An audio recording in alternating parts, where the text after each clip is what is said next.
policy for a long time. Capitol Hill, Washington, D.C. This building is the cradle of democracy in American politics. You'll see a painting of George Washington. We have the Declaration of Independence. History is staring each other down.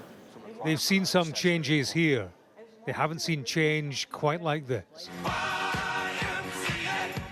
Mar-a-Lago, Florida, is where political power now goes to party. Republicans scrubbed up as details filtered down. Of names selected to run a government, Matt Gaetz and Robert F. Kennedy Jr., to name but two. RFK is the anti-vaxxer and conspiracy theorist chosen in charge of health. Don't get too popular, Bobby. Oh. You know, you've reached about the level.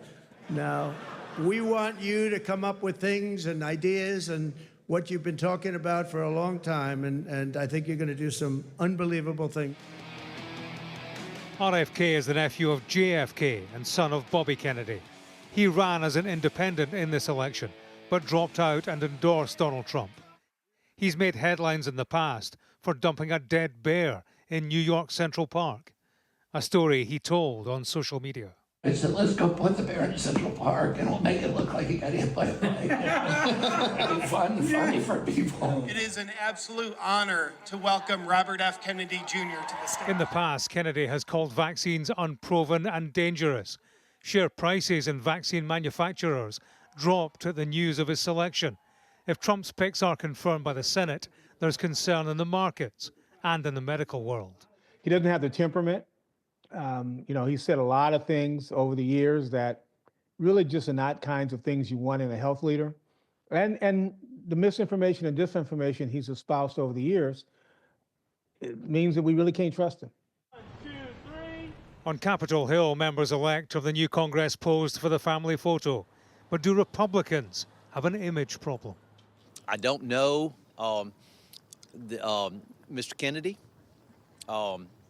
but certainly I'm very open to him coming in, and I think he's got some good ideas. I think some things that he has been concerned about need to be looked into. Do you support Gaetz and RFK Jr.?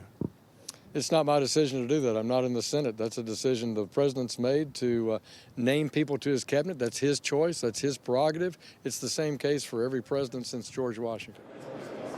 It comes down to power, forged through centuries and implemented by places like this, the institutions of government. Tradition has dictated the course of power through time, but right now, it's a different time. One that will test this country and what it's built. James Matthews, Sky News, in Washington.